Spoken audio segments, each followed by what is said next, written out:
Que dire de ce qu'on a fait? Deux lois importantes pour moi, que sont la loi de moralisation de la vie publique. C'était dans les attendus des choses du programme présidentiel, c'était des choses que nous réclamions aussi. Comme pour la loi travail d'ailleurs, je ne dis pas que c'est l'alpha et l'oméga du rétablissement de la confiance. C'est une pierre de plus. Il y en avait eu un peu avant, hein, pour être modeste aussi. Mais c'est une pierre de plus et assez solide du rétablissement de la confiance dans la vie publique. Et moi je pense que ce qui permettra aux citoyens d'avoir confiance dans leurs élus, nationaux en particulier, mais même locaux. Moi, je suis un élu local par construction, donc, c'est d'arriver à transformer le pays et de faire des réformes qui améliorent la vie des gens. Parce que vous pouvez toujours être le plus moral possible, si jamais vous n'arrivez pas à tenir les engagements qui sont les vôtres et les engagements d'une amélioration des gens, vous avez le sentiment que vous avez des élus qui ne servent à rien. C'est aussi simple que ça. Et donc, cette affaire de la moralisation, c'était de poser quelques règles. Il y avait une part de symbole dans un certain nombre de choses, les emplois familiaux, la réserve parlementaire, les conflits d'intérêts, je dis les choses qui sont un peu marquantes de cette affaire-là, qui ont permis d'identifier et de se donner des bornes. Il y aura d'autres étapes dans tout ça.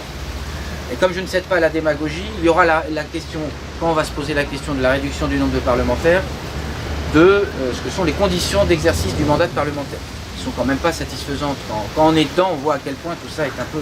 Mais en réduisant, peut-être qu'on pourra améliorer un certain nombre de choses. Et moi, je ne fais pas d'antiparlementarisme. Et pour moi, la loi de moralisation, c'est pas une loi contre les parlementaires. C'est pas l'idée de jeter l'opprobre sur les parlementaires. L'idée, c'est de se donner des règles et des bornes pour nous mettre à l'abri de ce que peuvent être parfois, même involontairement, les difficultés qu'on peut avoir sur ces affaires. Donc ça a été un moment assez important. Globalement, d'ailleurs, on a entendu les oppositions s'opposer, et globalement, au final, sur le premier texte, 4 votes contre. Sur le deuxième texte, un peu plus de votes contre, parce qu'il y avait l'affaire de la réserve parlementaire, qui était devenue l'outil de développement des territoires. Quand vous regardez les enveloppes, la réserve parlementaire, les deux réserves, Sénat et Assemblée, c'est 130 millions.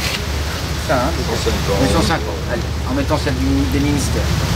Les transferts de l'État vers les collectivités, tout compris les dotations, les aides, les machins, c'est presque 100 milliards. Donc, vous voyez les échelles. Mais tout d'un coup, la réserve parlementaire était devenue l'outil du développement territorial.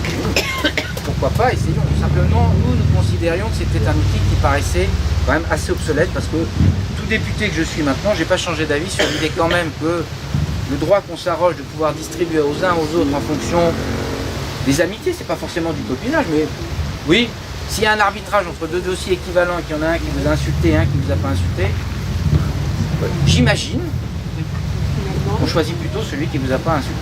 J'imagine. Et donc il y avait quelque chose d'obsolète dans le système de la réserve parlementaire. Objectivement, il y avait quelque chose d'obsolète et qu'il fallait supprimer. Ça ne veut pas dire qu'on ne sera pas vigilant pour regarder un peu ce que deviendront ces fonds, parce que la question territoriale reste présente. Hein. On ne va pas dire la chose. Donc sur la loi de moralisation, on est dans le processus sur quelque chose qui satisfait ce que nous voulions. Mais je répète, nous ne sommes pas au bout de cet exercice-là. Moi je pense qu'il y a des choses à regarder dans les collectivités.